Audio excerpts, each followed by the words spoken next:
오늘 저희가 새해 첫 주를 맞이하면서 창세기를 통해서 묵상하면서 또 새해를 열 수 있어서 감사합니다. 눈먼 자들의 도시라고 하는 소설이 있습니다. 노벨 문학상을 받은 포르투갈 소설가 주제 사마라구의 대표작입니다. 내용은 이렇습니다. 아마 여러분들이 소설이나 혹은 영화로 접하기도 했을 겁니다. 평범하게 살던 어느 날 출근길에 일본인 남자가 운전 도중에 갑자기 시력을 잃습니다.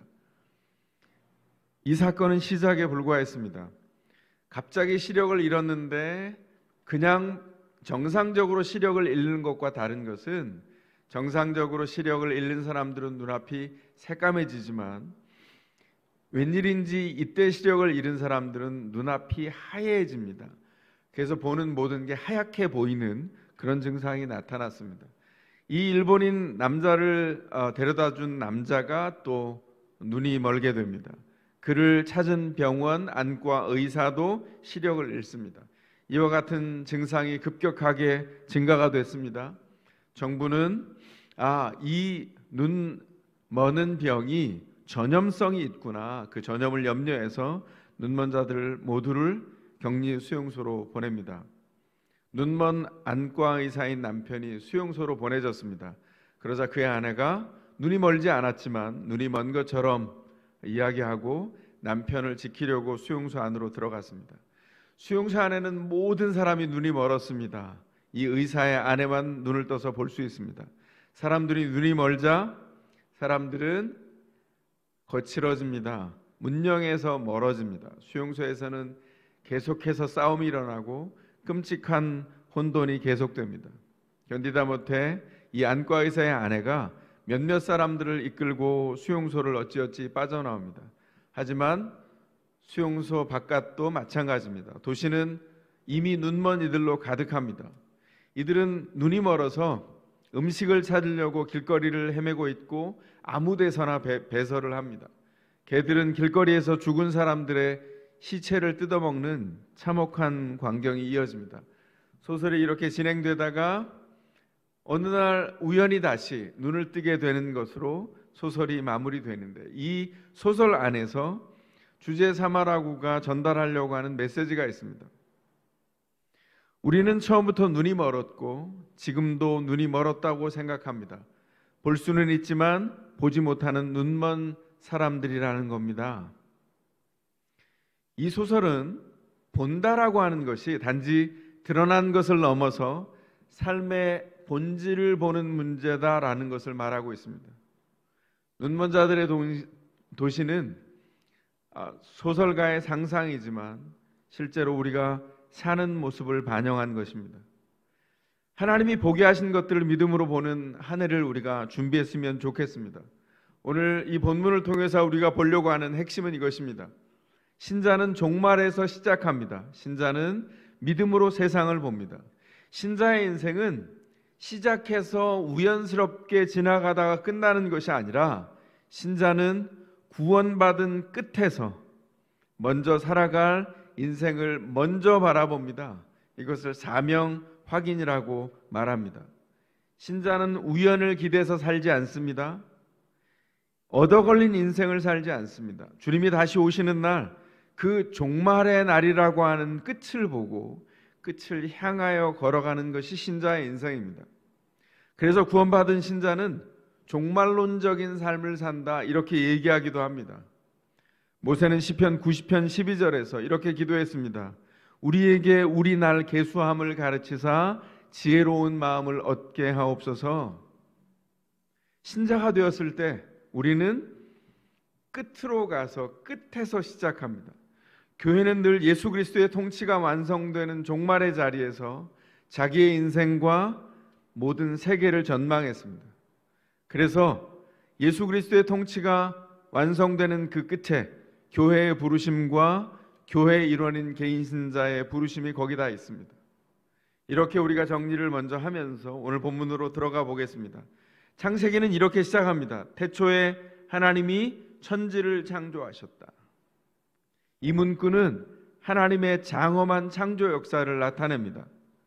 여러분, 창세기 1장 1절 태초에 하나님이 천지를 창조하셨다. 이 구절을 읽으면서 질문 생기지 않습니까? 우리 중에 태초에 천지를 창조하는 것을 본 사람이 있습니까? 한 사람도 없습니다. 인류 중에 누구도 태초의 시작에 존재했던 사람이 없습니다.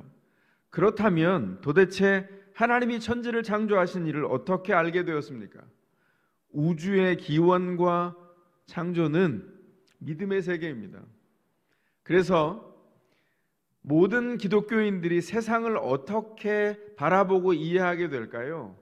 기독교 인식론이라고 하는 어려운 말을 쓰자면 기독교 인식론의 기초가 신약 히브리서에 나옵니다. 히브리서 11장 1절로 3절이 기독교 인식론의 기초를 말하는 구절입니다. 그 중에서 3절만 제가 낭독하겠습니다. 믿음으로 우리는 세상이 하나님의 말씀으로 지어졌다는 것을 깨닫습니다. 보이는 것은 나타나 있는 것에서 된 것이 아닙니다. 기독교는 무엇으로 보죠? 믿음으로 봅니다. 이해력이 부족해서가 아닙니다. 초자연적인 창조와 구원, 그 하나님의 큰일은 우리의 이해와 이성을 뛰어넘기 때문입니다. 여러분, 이런 상상을 해본 적 있으세요? 혹시 이런 일을 직접 아마 자녀와 함께 지내면서 당한 분도 계실 겁니다. 어느 날 자녀가 묻습니다. 아빠가 우리 아빠인지 어떻게 알아요? 아빠 증명해 봐요. 만약에 자녀가 이렇게 묻는다면 뭐라고 대답하시겠습니까? 이거 자신이 어떻게 태어나게 됐는지 자기의 기원을 묻는 질문이거든요. 뭐라 대답하실 수 있을까요? 저는 아마 이렇게 대답할 것 같습니다. 좋은 질문이야. 그리고는 그 다음에 각종 방법을 다 동원할 겁니다. 아이가 태어나면서부터 지금까지 어떻게 지내오고 성장했는지 그 이야기를 아이와 계속할지도 모릅니다. 아니면 증거가 되는 사진 자료를 가져와서 사진을 아이에게 보여주며 또 동영상이 있다면 동영상을 보여주면서 동원할 수 있는 모든 자료를 통해서 아이에게 대답할지 모릅니다. 그런데 그게 답이 되지 못한다는 것을 보여주면서도 아빠는 이미 알고 있어요. 왜 그렇습니까? 아이 입장에서 궁금해한데 믿지 않으려고 한다면 믿지 않으려고 반박할 것은 넘쳐나기 때문입니다. 그때 아빠는 뭘 하죠? 조금 더 느긋하게 최선을 다해서 그 아이를 사랑하고 안아주고 들어주고 아이의 곁을 지키는 겁니다. 아빠는 논리로 말하지 않고 사랑으로 답합니다. 아이에게 모든 것으로 해준 후에 아빠가 뭐라고 대답할까요? 아빠는 아빠야, 이렇게 대답할 겁니다. 말도 안 되는 답인데 이게 진짜 대답이라는 것을 우리 모두는 공감합니다. 창조와 기원을 아는 일도 마치 이와 같습니다. 모세오경을 처음 읽었던 독자, 성경의 66권 중에 맨 앞에 나와 있는 창세기, 출애굽기, 레위기, 민수기, 신명기 이 5권의 책을 모세오경이라고 하는데 이 모세오경을 처음 읽었던 사람들을 1차 독자라고 부릅니다. 1차 독자가 누군가요? 이집트 종살이에서 구원된 출애굽 이스라엘입니다. 그들이 창세기와 출애굽기 중에 어떤 책을 먼저 읽었을까요? 그리고 어떤 책을 먼저 이해했을까요? 당연히 출애굽기입니다. 성경의 순서는 창세기 그 다음에 출애굽기지만 창조주 하나님이 기록되어 있고 구원하시는 하나님이 기록되어 있지만 이해하는 순서는 거꾸로예요. 구원하시는 하나님을 먼저 경험하지 않으면 창조주 하나님을 이해할 방법이 없습니다. 그래서 출애굽기를 먼저 이해했어요. 출애굽한 백성들은 출애굽을 통해서 구원하시는 하나님을 먼저 경험합니다. 먼저 경험하고 아멘한 후에 창세기가 읽혀지기 시작했다는 것이죠. 구원된 백성이라야 창조주 하나님의 장엄한 역사가 읽힙니다. 첫 독자인 이스라엘 백성이 하나님의 구원을 믿고 하나님이 자신들의 아버지임을 알고 자신들이 하나님의 자녀라는 정체성을 깨닫습니다. 하나님이 우리의 하나님이 되고 내가 하나님의 자녀가 되었다는 것을 알 때 우주의 기원과 창조주 하나님을 보게 된다는 것이죠. 이걸 이성으로 이해할 수 있습니까? 아니요. 이성을 넘어서는 문제입니다. 믿음이 하는 일입니다. 은혜입니다. 창세기를 처음 읽은 1차 독자인 출애굽 이스라엘, 그들은 믿음으로 보았습니다. 그들이 맛본 창조 세계는 어땠을까요? 이미 망가진 다음이었습니다. 세상은 죄로 가득하고 자신들도 400년 동안 노예 생활을 한 다음입니다. 이스라엘은 망가진 창조 세계의 쓴맛을 경험했기 때문에 경험한 출애굽의 구원이 달고 달콤했습니다. 그러나 완전한 회복은 아직 맛보지 못했어요. 출애굽 이스라엘은 자신들과 후손들의 역사가 어떤 순종의 축복과 불순종의 파국을 맞는지 아직 전혀 알지 못하고 있습니다. 그러나 우리는 알고 있죠. 그리스도 예수의 구원을 입은 저와 여러분은 이미 압니다. 교회는 알고 있어요. 교회는 그리스도 예수의 구원을 믿습니다. 예수만이 유일한 구원임을 고백합니다. 교회는 우리가 사는 세상이 소멸해가는 낡은 세계라는 것을 이미 알고 있어요. 어떻게 압니까? 성경이 증언합니다. 성경의 증언을 통해 우리가 태초의 창조와 타락 후에 망가진 낡은 세계, 그리고 종말에 그리스도 예수를 통한 새로운 창조가 있을 것을 믿습니다. 그래서 예수 안에서 사는 교회는 종말에서부터 시작합니다. 끝에서 시작해서 살아갑니다. 그래서 창세기에 나타난 창조를 믿음으로 보지 않으면 하나님의 하시는 일이 보이지 않는 것이죠. 창조 때 하나님이 하신 일이 뭡니까? 하나님이 하신 일은 5가지입니다. 말씀, 응답, 명확화, 명명, 평가, 이 5가지를 이루셨는데 하나씩 볼까요? 먼저 첫 번째, 말씀하셨습니다. 하나님은 말씀으로 세상을 창조하셨어요. 하나님이 말씀하셨다라고 하는 단어가 1장에 10번이나 나옵니다. 하나님의 말씀은 세상에 없던 것을 존재하게 만드는 능력이었습니다. 뿐만 아니라 무질서의 질서를 불어넣어 주시고 어둠과 기품의 세력에 말씀으로 질서를 허락해 주셨습니다. 두 번째는 그 말씀하신 후에 응답하셨습니다. 하나님이 말씀하실 때 있으라 선언하신 다음에 어떤 일이 벌어졌죠? 그대로 되었다. 6번이나 반복해서 말씀하고 있습니다. 왜 6번입니까? 첫째 날, 둘째 날, 셋째 날, 넷째 날, 다섯째 날, 여섯째 날, 그 6번 창조가 계속돼 가는 동안에 하나님이 말씀하신 것이 그대로 되었다는 겁니다. 하나님의 말씀이 얼마나 정확하게 이루어졌는지 알게 해주셨습니다. 하나님의 말씀이 선포되면 이루어집니다. 사람과 세상의 모든 것이 시들고 쇠하여도 하나님의 입을 떠난 그 말씀이 온 창조 세계에 생명과 치유와 회복과 소망을 전해줍니다. 말씀에 영원한 소망이 담깁니다. 일상의 치유와 회복이 공급됩니다. 말씀에 거할 때 주시는 우리 주님의 복입니다. 2021년 더샘물의 모든 성도들이 이 복을 누렸으면 좋겠습니다. 기도하며 준비했으면 좋겠어요. 세 번째로 우리 주님은 명확하게 질서를 주셨습니다. 하나님의 말씀은 분명한 목적을 위해서 경계를 나눕니다. 빛과 어둠을 나누셨습니다. 그 분리를 통해서 우리는 세상을 정확하게 이해합니다. 2021년 창세기를 근거에 두고 이렇게 기도하게 됩니다. 더샘물의 모든 성도들이 주님의 말씀을 읽고 주님께 기도하면서 말씀 안에서 주님이 허락하신 영적인 삶의 질서를 경험했으면, 코로나19 때문에 기억나세요? 작년 여름부터 저희가 성경 읽기를 시작해서 이제 몇 주 지나지 않으면 1년 동안 달려온 분들이 성경을 일독하게 됩니다.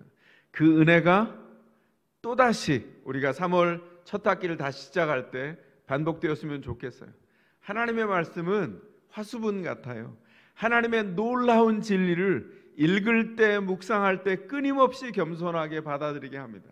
어린아이가 어머니의 젖무덤에 파묻혀서 젖을 사모하고 공급받아서 무럭무럭 자라는 것처럼 우리는 하나님의 말씀 앞에 어린아이가 되어야 합니다. 날마다 사모하여서 그 말씀을 먹고 말씀으로 인하여 성장하는 일이 매년 반복되어서 갈망되고 주님 앞에 세워졌으면 좋겠습니다. 말씀 앞에 섰을 때 우리의 영적인 질서가 우리에게 선물로 주어지기 때문입니다. 네 번째로 하나님은 명명하셨어요. 분리된 모든 피조물들에게 이름을 지으셨습니다. 빛을 뭐라고 하셨다고요? 낮이라 칭하셨습니다. 어둠을 밤이라 칭하셨어요. 이렇게 명명하는 것, 이름 짓는 것은 어떤 걸까요? 이름을 짓는다는 것은 이름 짓는 분이 통치권을 가졌다는 뜻입니다. 하나님이 세상을 지으시고 이름을 지으셨어요. 모든 만물의 통치권을 가지셨습니다. 그 통치권이 모든 만물에 깃들어 있고 그 통치는 저와 여러분에게도 가득합니다. 무엇을 할 때요? 거부하지 않고 하나님을 향하여 인생이 연결될 때 주님께서 그 통치를 우리 가운데 행하십니다. 다섯 번째, 주님은 만물을 다 창조하신 다음에 평가하셨습니다. 성경에 뭐라고 말하죠? 보시기에 좋았더라 이렇게 말합니다. 이 말씀은 조금 몇 갈래로 분리해야 됩니다. 하나님이 창조하신 다음에 보셨다. 그리고 말씀하셨다. 좋다. 이렇게 말씀하신 거예요. 평가할 수 있다는 건 뭡니까? 말씀을 지으신 분이 그 만물에 대해서 절대적인 기준을 가지고 계신 분이라는 사실을 알려줍니다. 주님이 아름다움을 만드셨습니다. 생명을 그 안에 부어주셨어요. 정확한 이름을 지으셨습니다. 그리고는 좋다 평가합니다. 그분이 모든 미학의 기준일 뿐만 아니라 만물이 가지고 있는 선한 목적의 기준이 됩니다. 좋다 선언하셨어요. 주님이 만물을 통하여서 순종과 경배를 받으시기에 합당한 분입니다. 믿음의 눈으로 볼 때 창조주 하나님이 하신 일이 보이기 시작합니다. 그래서 교회는 늘 그 믿음의 눈으로 보았습니다. 심지어 사도 요한은 요한복음에서 예수 그리스도가 어떤 분인지 그 사역을 말씀하시면서 예수님을 소개합니다.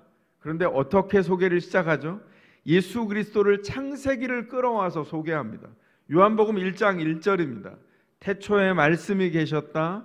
그 말씀은 하나님과 함께 계셨다. 그 말씀은 하나님이셨다. 이렇게 말씀하고 선언합니다.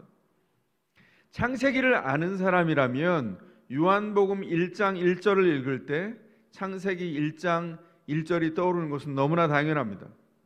사도 요한은 창조 때에 그때 사역되었던 그때 계셨던 그 말씀이 예수님이시다 이렇게 증언하고 있는 겁니다. 그래서 영어 성경은 리빙 바이블은 1절을 아예 이렇게 번역하고 있어요. In the beginning was Christ. 태초에 그리스도가 계셨다. 놀랍죠? 신자는 창조를 믿음으로 봅니다. 이것이 기독교가 세상을 인식하는 방법입니다. 요한복음은 창조주 하나님이 창조 세계를 뜨겁게 사랑하신다고 증언하고 있습니다. 창세기에서 시작된 그 하나님의 긴 이야기가 창조주 하나님이 늘 이루고자 했던 하나님의 큰일의 절정이 그리스도 예수를 통해서 어떻게 이루어졌는지를 알려줍니다. 어떻게 예수를 통한 새로운 창조가 이루어졌습니까? 말씀으로 이루어졌어요. 창세기 1장의 절정은 하나님의 형상대로 빚어진 사람의 창조에 있습니다. 요한복음 1장의 절정도 한 사람입니다. 육신을 입으신 말씀이 탄생합니다. 창세기 1장에서 하나님의 말씀은 첫 창조를 이루었습니다. 요한복음 1장에서 구원의 새 창조는 육신을 입으신 말씀이신 예수를 통해서 완성됩니다. 우리는 육신을 입으신 말씀이신 예수 그리스도를 통한 구원된 새로운 피조물이 되었어요. 사도 바울은 이 진리를 감격하면서 고린도 교회에 보낸 두 번째 편지에서 뭐라 그러죠? 고린도후서 5장에 나옵니다. 보라, 새 것이 되었도다. 감탄하며 선언합니다. 우린 다 그리스도 예수 안에서 구원된 이후에 새 것이 되었습니다. 신사는 믿음으로 눈 떠서 봅니다. 말씀은 듣는 사람의 생각과 생활 방식을 완전히 바꾸어 놓았습니다. 창조 때의 주님의 피조물이 목적대로 완성된 것처럼 우리가 구원받았을 때 그 말씀이신 예수께서 우리를 완전히 바꾸어 놓으셨습니다. 믿음으로 보면 창조주가 보이고 믿음으로 보면 구원하시는 예수님이 보입니다. 종교개혁자 존 칼빈은 성경을 안경이라고 했습니다. 시력이 나쁜 사람이 안경을 벗으면 아무것도 보이지 않지만 안경을 쓰면 사물이 또렷하게 보이는 것처럼 성경을 통해서 세상을 보지 않는다면 우리는 아무것도 볼 수 없다는 것이죠.